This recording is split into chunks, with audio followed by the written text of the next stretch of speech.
Hi hello hello friends. Hi hello good morning all of you. तो next आज का हमारा न्यू सेशन है। यस दिख रहा है। मेरी आवाज़ आ रही है? Hello hello. Okay so hope so. तो चलिए नेक्स्ट आज का हमारा पॉइंट है ऑर्गेनिज्म रिप्रोडक्शन इन ऑर्गेनिजम्स का। ये हमारा थर्ड सेशन है actually. Second point main that is sexual reproduction. Last time हमने असेक्चुअल रिप्रोडक्शन कंप्लीट किया था, कैसे एनिमल्स में होता है या प्लांट्स में होता है, बहुत ज़्यादा इंपॉर्टेंट। और वेजिटेटिव रिप्रोडक्शन एकदम शॉर्ट में दिया है एनसीईआरटी में। तो वेजिटेटिव रिप्रोडक्शन में भी रूट स्टेम और लीफ के थ्रू हो सकता है। तो वेजिटेटिव रिप्रोडक्शन नेचुरल वे से भी हो सकता है, आर्टिफिशियल वे से भी हो सकता है। नेचुरल मतलब बाय द नेचर, आर्टिफिशियल मतलब बाय द मैन मेड और ह्यूमन मेड। ह्यूमन की इन्वॉल्वमेंट है, मतलब ग्राफ्टिंग हो, लेयरिंग हो, बडिंग हो, अलग अलग टाइप के वेजिटेटिव प्रोपागेशंस होते हैं जिसमें ह्यूमन की इन्वॉल्वमेंट होती है। It is called the artificial type of reproduction. Hope so वो हम देखेंगे, ऑलरेडी देख लिया है वो सब पॉइंट्स।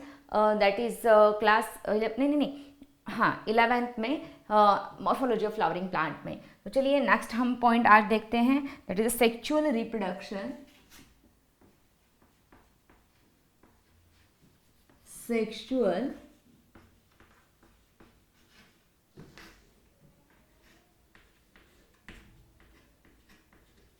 रिप्रोडक्शन। ठीक है, अब इसके बारे में तो ज़्यादा कहने की ज़रूरत नहीं है, बट जो पॉइंट्स एनसीईआरटी में दिए हैं उसका एक्चुअली मीनिंग क्या है ये सब कुछ जानना बहुत ही ज़रूरी है। ठीक है, तो चलिए then let's start to sexual reproduction in organism, may be plants, may be other animals as well as human being. ठीक है, तो चलिए next sexual reproduction. Sexual reproduction का एक सिंपल मीनिंग, जहाँ सेक्स ऑर्गन्स की इन्वॉल्वमेंट होती है, both both sex organs are involve, मतलब both gametes are involve, both female and male gametes involve होते हैं, प्लस फ्यूजन या फर्टिलाइजेशन कंपलसरी होता है।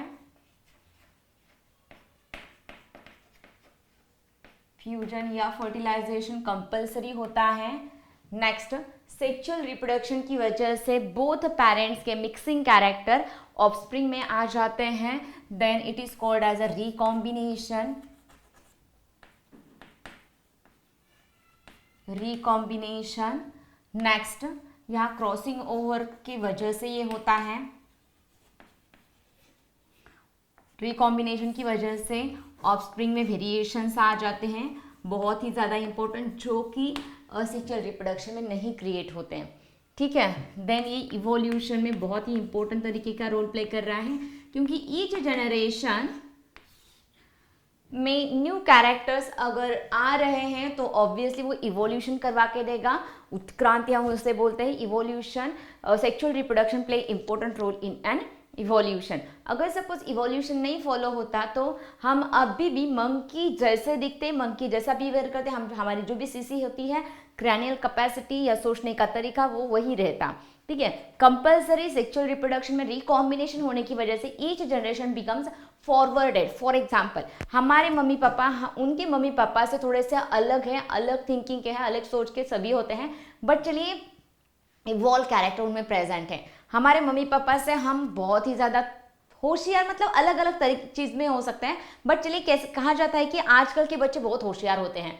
अभी उनको सभी कंप्यूटर, लैपटॉप, मोबाइल सभी चलाना आता है। इसका मतलब उनका जो ब्रेन है वो बहुत फास्टली चलता है। इसका मतलब उनमें इवोल्यूशन हो रहा है, उनमें वेरिएशंस क्रिएट हो रहे हैं एज कंपेरेटिव उनके पेरेंट जनरेशन से। ठीक है, तो चलिए ये इवोल्यूशन क्रिएट करता है, बहुत ही ज़्यादा इंपॉर्टेंट है, ये सभी पॉइंट्स बहुत ही इंपॉर्टेंट है।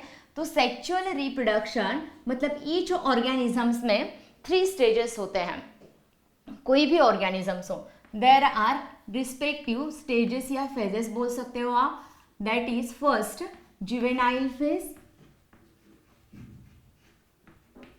Juvenile phase, second reproductive phase, and senescent phase.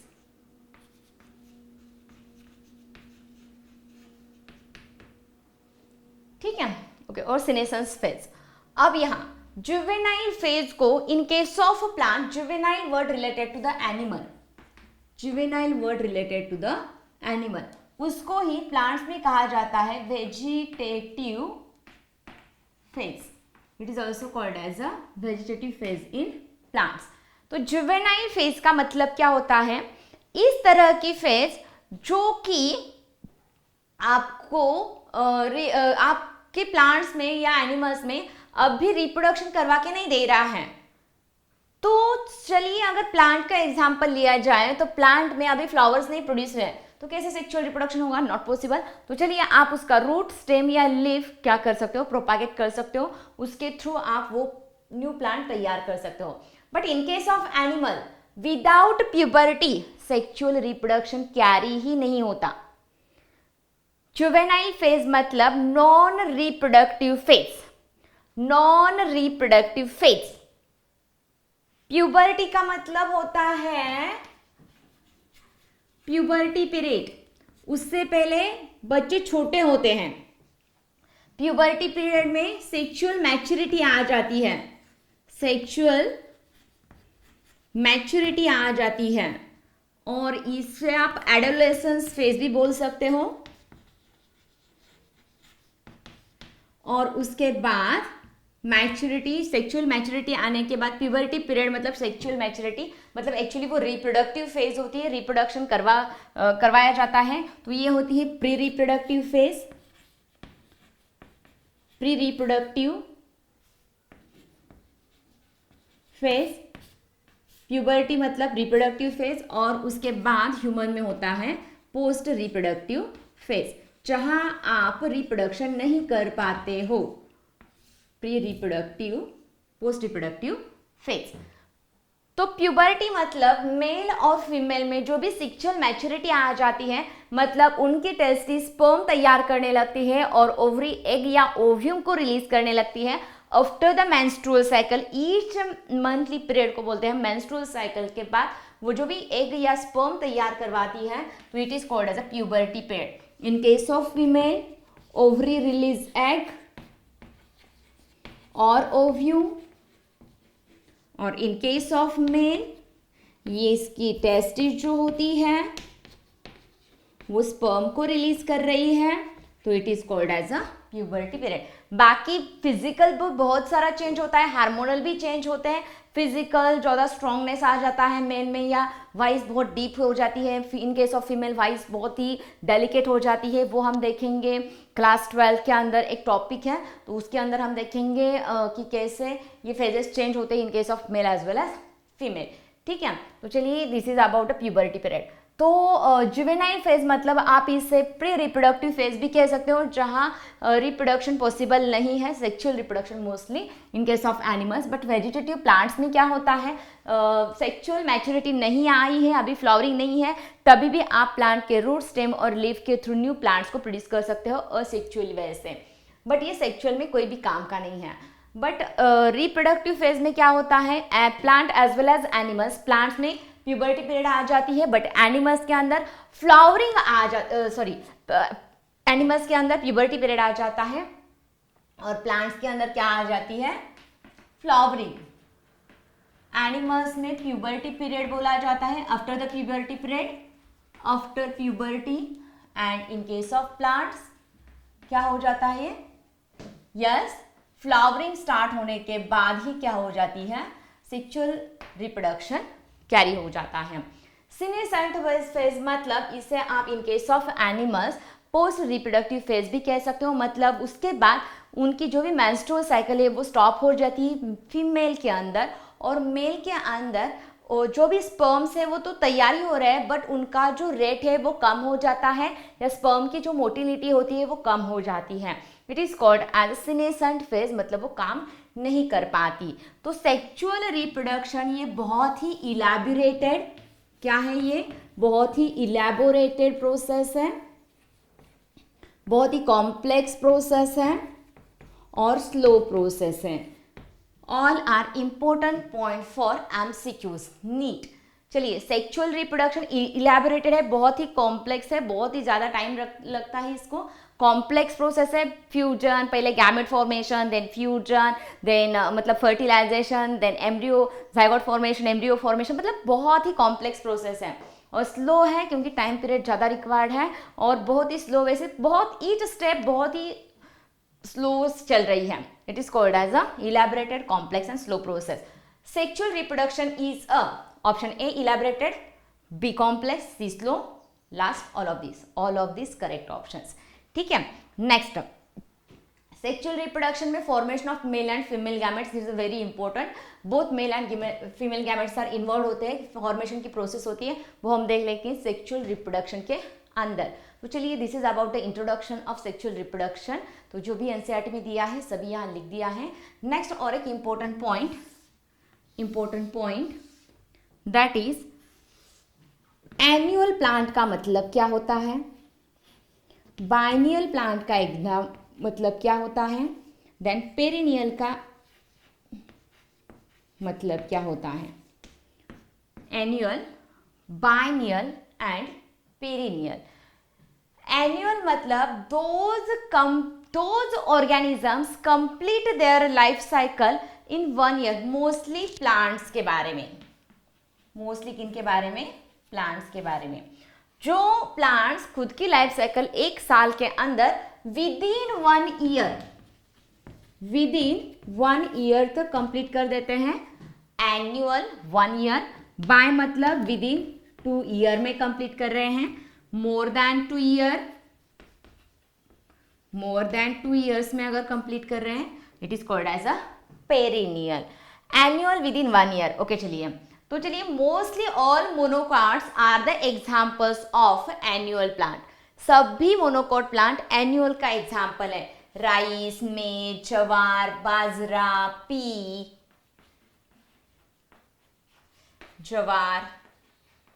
Bajra, P डाइकोटिक, तभी भी ये क्या है, एन्युअल का एग्जाम्पल है। मतलब ये प्लांट 3 to 4 या 6 मंथ तक लगाने के बाद 6 मंथ तक वो फ्लावर भी देते हैं, सीड को भी प्रोड्यूस कर देते हैं। इस चीज called as annual plant. They complete their life cycle within 1 year, few month to 12 month तक कंप्लीट कर रहे हैं खुद की लाइफ साइकिल। लगाने के बाद फ्लावरिंग आने तक का पीरियड, फ्लावरिंग के बाद सीड आने तक का period, it is called as a annual plant. Biennial plant मतलब they complete their life cycle within 2 years, लगाने के बाद 2 साल तक अगर उसे फ्लावर्स प्रोड्यूस हो रहे हैं, सीड प्रोड्यूस हो रहे हैं, फ्लावरिंग के बाद सीड आएंगे, then it is called as biennial plant. Sugar beet is an example of biennial plant. Sugar beet is an example of biennial plant. Perennial मतलब मोर देन 2 साल्स रिक्वायर्ड होते हैं इसके लिए, 2 ईयर्स रिक्वायर्ड होते हैं। तो चलिए यहाँ एक्चुअली फ्लावरिंग जो आती है वो विद इन 18 मंथ्स तक शुगर केन को आ जाती है और उसके बाद उसकी रिप्रोडक्शन साइकिल स्टार्ट होती है और मोर देन 2 ईयर्स रिक्वायर्ड है शुगर केन के लिए। तो मोस्टली बच्चे कंफ्यूज हो जाते हैं कि शुगर केन को किस में क्लासीफाई करें। तो sugar cane is an example of perennial plant. They complete their life cycle more than 2 years. It is called as a perennial plant. All mango, apple, guava, these are the perennial plants.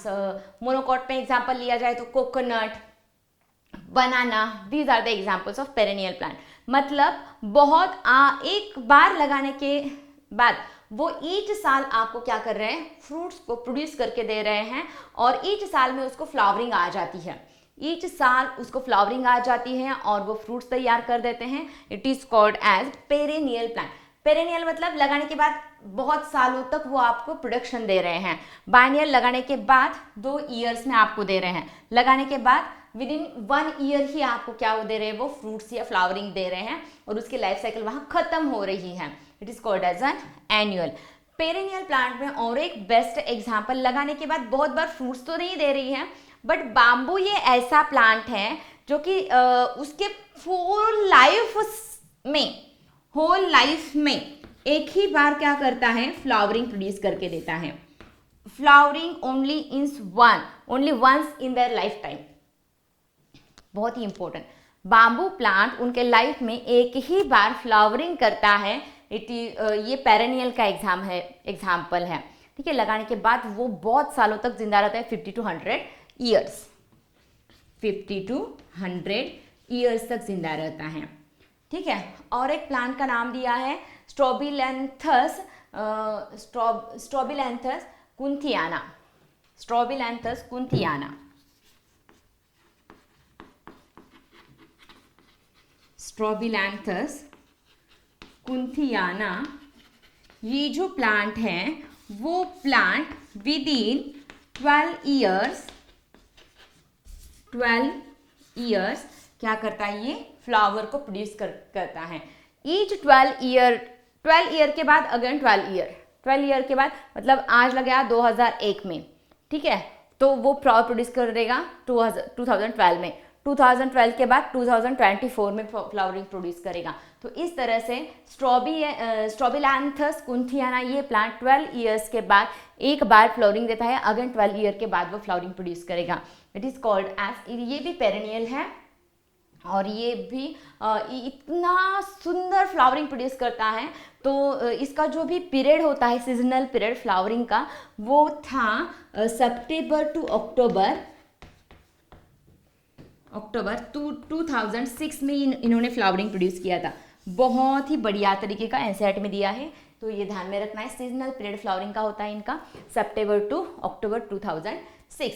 तो केरल, तमिलनाडु, कर्नाटका, इन areas में इस flower ने पूरे के पूरे areas को occupy कर लिया था। इतने सुंदर फ्लावर्स थे, ऑर्नामेंटल फ्लावर्स, जो कि इस साल प्रोड्यूस हुए थे। उसके बाद ये फ्लावर कब प्रोड्यूस करेंगे, 2018, ठीक है, 12 ईयर्स के बाद। तो चलिए, स्ट्रोबिलस कुंथियाना नाम ध्यान में रखना है। इसका एक्चुअली मेन पॉइंट क्या दिया है, ये फ्लावर प्रोड्यूस करता है within 12 years. Bamboo within whole life में एक ही बार। उसका लाइफ स्पैन कितना दिया है, 50 to 100 ईयर्स तक। What is mean by annual, biennial, perennial, example hope so समझ में आ चुके हैं। देन सेक्सुअल रिप्रोडक्शन ये बहुत ही इलेबोरेटेड है, फैली गई है, कॉम्प्लेक्स है, स्लो प्रोसेस है। देन यहाँ एनिमल्स में देखा जाए तो एनिमल्स में प्यूबर्टी, जो भी पीरियड होता है सेक्सुअल का, मतलब फेजेस जो होते हैं लाइफ के 3 पार्ट्स में डिवाइड होते हैं। प्री रिप्रोडक्टिव, रिप्रोडक्टिव मतलब puberty, after the puberty, and post reproductive phases. Pre reproductive मतलब जब हम बच्चे कहते हैं उनमें अभी सेक्सुअल मैच्योरिटी नहीं आई है। सेक्सुअल मैच्योरिटी का मतलब है प्यूबर्टी नहीं आई है, मतलब उनकी टेस्टिस जो है मेल में स्पर्म नहीं तैयार कर रही है, ओवरीज प्रेजेंट है बट एग को नहीं प्रोड्यूस कर रही है। तो it is called as a pre reproductive. कर रही है तो प्यूबर्टी पीरियड, वो सेक्सुअल मैच्योरिटी उनमें आ चुकी है। और जब भी सेक्सुअल मैच्योरिटी गायब हो जाती है, it is called as a post reproductive phases, जब अब वो कोई भी टाइप का सेक्सुअल रिप्रोडक्शन नहीं कर पा रहे हैं। Mostly in case of female ऐसा होता है। फीमेल में मेंस्ट्रुअल साइकिल खत्म होने के बाद वो रिप्रोडक्शन नहीं कर पाती। मेल में स्पर्म्स तैयार होते हैं, कुछ मेल्स में बहुत ही स्पर्म्स एक्टिव होते हैं, कुछ मेल्स में स्पर्म थोड़े से इनएक्टिव टाइप के होते हैं।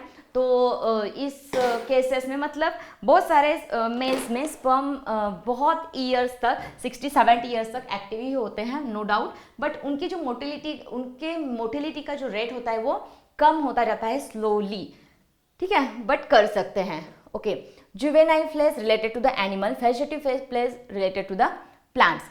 तो चलिए, रिप्रोडक्टिव फेज एनिमल्स में आफ्टर द प्यूबर्टी आ जाती है, बट प्लांट्स में रिप्रोडक्टिव फेज क्रिएट होती है after the flowering.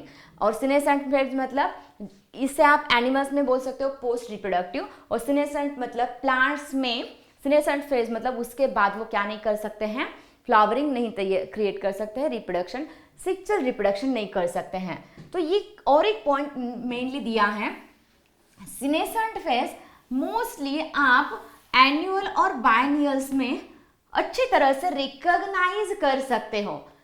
Senescent phase मतलब चलिए वो अब क्या नहीं कर रहा है, रिप्रोडक्शन नहीं कर रहा है, उसका फंक्शन खत्म हो गया, वो अब किल हो जाएगा। सीनेसेंट मतलब स्टॉप हो रहा है, फंक्शन लेस हो रहा है, ठीक है।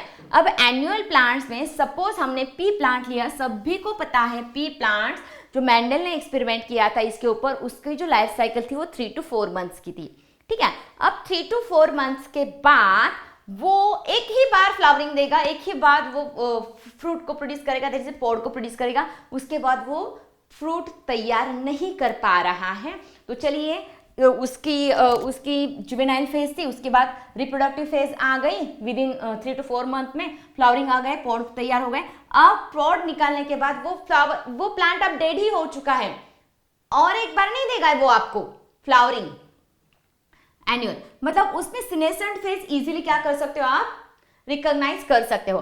बाइनियल प्लांट में भी फ्रूटिंग के बाद वो अगेन डेड हो जाएगा, फंक्शनलेस हो जाएगा, वो अगेन फ्लावरिंग प्रोड्यूस नहीं कर पा रहा है। बट पेरेनियल प्लांट्स में मैंगो एग्जाम्पल बेस्ट हैं। तो मैंगो जब भी मोस्टली इनका जो भी प्रोडक्शन पीरियड होता है, मैंगो कब आ जाता है, मोस्टली मार्च अप्रैल मई तक वो आ जाते हैं, तो वो उनका स्पेसिफिक सीजन होता है। ईच ईयर वो क्या करते हैं, फ्रूट्स को तैयार कर देते हैं। नेक्स्ट उनका रिप्रोडक्शन का फेज खत्म होता है, दूसरे साल अगेन वो फ्लावरिंग प्रोड्यूस करते हैं। सीनेशन मतलब डेथ नहीं हो रही है उनकी, और डेथ कब होगी कहाँ भी नहीं जा सकता है, ठीक है। तो चलिए 25 to 30 डेज होती है मैंगो प्लांट की लाइफ साइकिल, मतलब एक्चुअली लाइफ स्पैन। तो चलिए पेरेनियल प्लांट्स में we can not recognise juvenile, reproductive and juvenile, ठीक है, reproductive and senescent phase can not be easily recognisable in perennial plants. बहुत ही इंपॉर्टेंट एनसीईआरटी की लाइन। तो चलिए ये था अगेन सेक्सुअल रिप्रोडक्शन का थोड़ा सा introduction. Next point that is, अगर चलिए सेक्सुअल रिप्रोडक्शन हो रहा है in case of animals, mostly in case of animals, तो उस केस में जो भी प्यूबर्टी पीरियड क्रिएट होता है in case of primate as well as non primate, तो उसको क्या कहते हैं।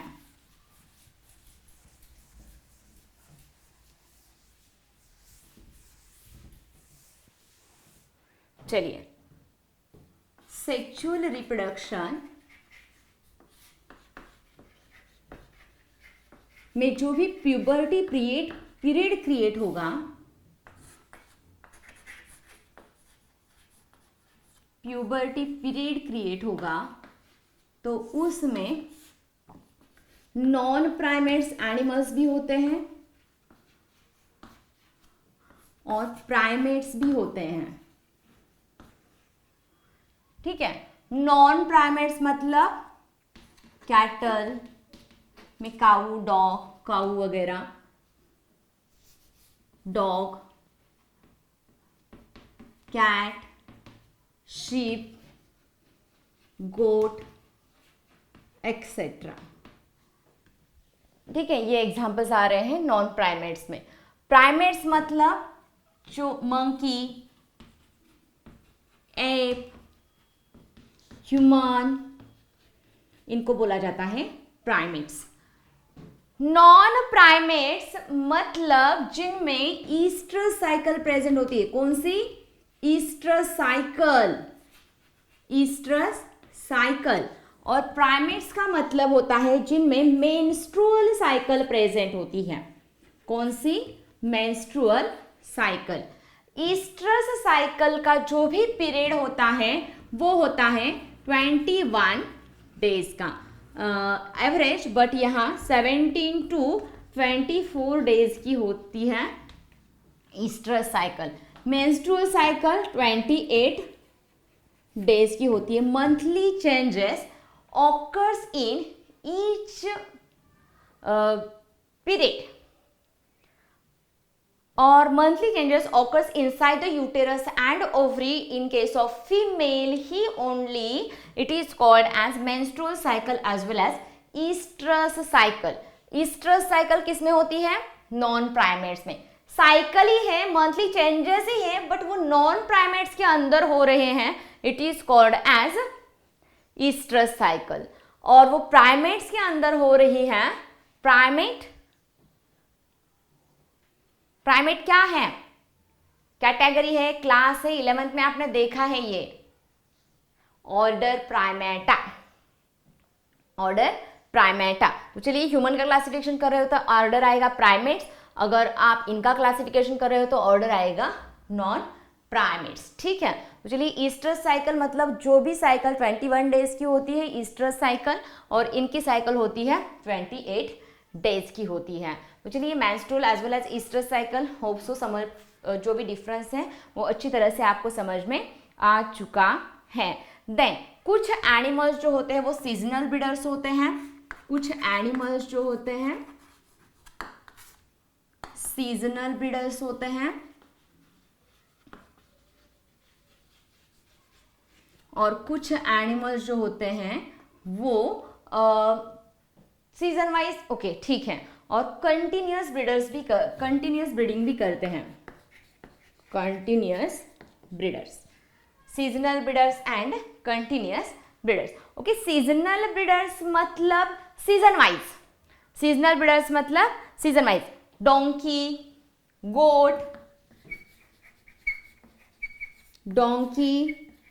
गोट, शीप, ये season wise, winter, summer, rainy season, special.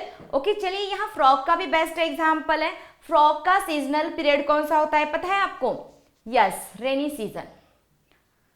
Rainy season में आपको बहुत सारे छोटे छोटे फ्रॉग दिखाई देते हैं, इसका मतलब उस वक्त उनका ब्रीडिंग पीरियड होता है, मतलब रिप्रोडक्शन का पीरियड होता है, ठीक है। Seasonal breeders. कंटिन्यूअस ब्रीडर हम एग्जांपल है, बेस्ट एग्जांपल, जिनमें कंटिन्यूअस ब्रीडिंग हो जाती है, it is called as a continuous breeders. Seasonal breeders and continuous breeders दो टाइप्स होते हैं, सीजन वाइज होते हैं। सीजनल ब्रीडर्स में और एक बेस्ट एग्जांपल आ रहे हैं बर्ड्स, और एक बेस्ट एग्जांपल्स आ रहे हैं बर्ड्स। तो सीजनल ब्रीडर्स, बर्ड्स जो हैं वो स्पेसिफिक सीजन में ही क्या कर लेते हैं? रिप्रोडक्शन कर लेते हैं। बट नॉर्मली जो भी पोल्ट्री में एनिमल्स यूज किए जाते हैं उनको क्या बोला जाता है? Poultry, that is captive birds, captivity birds. Birds जो होते हैं वो मतलब पोल्ट्री वाले बर्ड्स, पोल्ट्री बर्ड्स में 1 ईयर, मतलब नॉर्मल बर्ड्स जो होते हैं या हेन या चिकन्स जो होते हैं वो 1 ईयर में एक ही बार एग प्रोड्यूस करते हैं और वो जो उनका बच्चा होता है उनको जन्म देते हैं ऑफस्प्रिंग को, ठीक है।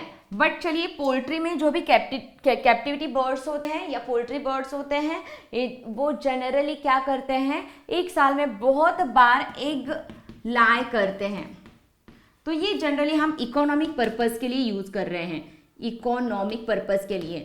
Each egg can not be converted into the chicken, each egg can not be converted into the daughter chicken.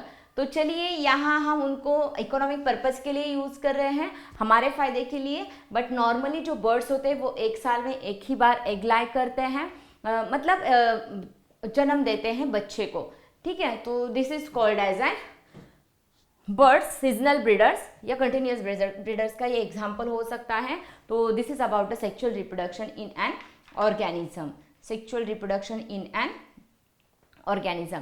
तो चलिए सेक्सुअल रिप्रोडक्शन में और एक बहुत ही इंपॉर्टेंट पॉइंट, सेक्सुअल रिप्रोडक्शन में हार्मोन्स का बहुत बड़ा रोल होता है। Hormones are responsible for sexual reproduction, responsible for sexual reproduction वो हम देख लेंगे। ह्यूमन रिप्रोडक्शन के अंदर बहुत सारे हार्मोन्स होते हैं। Normally testosterone, oestrogen and progesterone are play important role in sexual reproduction. कौन कौन से हार्मोन मैंने बताए? Testosterone, oestrogen, progesterone, then FSH, LH, these are the main hormones play important role in reproduction, जो कि फॉलिकल्स को मैच्योर करवाती है, ओव्यूम को रिलीज करवाती है, अगेन मेंस्ट्रुअल साइकिल को स्टार्ट करवा रही है। तो ऑल इवेंट्स, ऑल हार्मोन्स, मतलब mostly more hormones are play important role in sexual reproduction. Interaction होता है उनमें। सेक्सुअल रिप्रोडक्शन के लिए क्या क्या इंपॉर्टेंट है? हार्मोनल इंटरेक्शंस इंपॉर्टेंट है। सेकेंड, एनवायरमेंटल कंडीशन भी इंपॉर्टेंट है। And third, behaviour of N organism. तो सेक्सुअल रिप्रोडक्शन में interaction of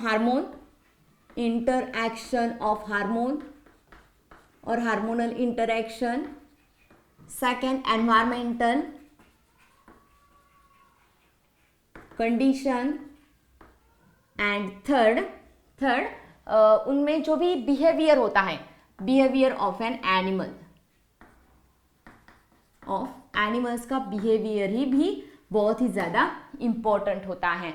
for example suppose हमारे एरिया का जो भी डॉग है या कैट है, दूसरी कोल्ड या हॉट सीजन में, हॉट जगह पर आपने उसको भेज दिया, ठीक है, तो उसका जो पीरियड है वो एनवायरमेंटल इफेक्ट है वो चेंज हो जाएगा, वो अच्छी तरह से ब्रीडिंग नहीं कर पाएगा। तो एनवायरमेंटल कंडीशंस भी रिक्वायर्ड है सेक्सुअल रिप्रोडक्शन के लिए।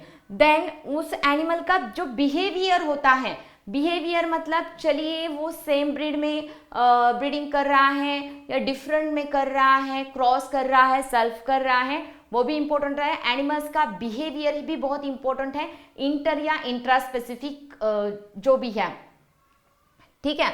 और हार्मोन्स ज़्यादा इंपॉर्टेंट है सब में, जो भी सेक्सुअल रिप्रोडक्शन हार्मोन है, testosterone, oestrogen, progesterone, LH and FSH, all are required for sexual reproduction, that is a gamete formation के लिए रिक्वायर्ड है, ठीक है। Then events related to the sexual reproduction, there are 3 main events, pre reproductive and pre-fertilization, fertilization and post-fertilization changes.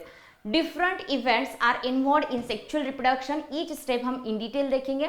तो next session में हम देखेंगे sexual reproduction में कौन कौन से स्टेजेस इन्वॉल्व है, प्लांट हो, फंगाई हो, एनिमल हो, जो भी हो, ठीक है। तो नेक्स्ट सेशन होगा हमारा events involve in sexual reproduction.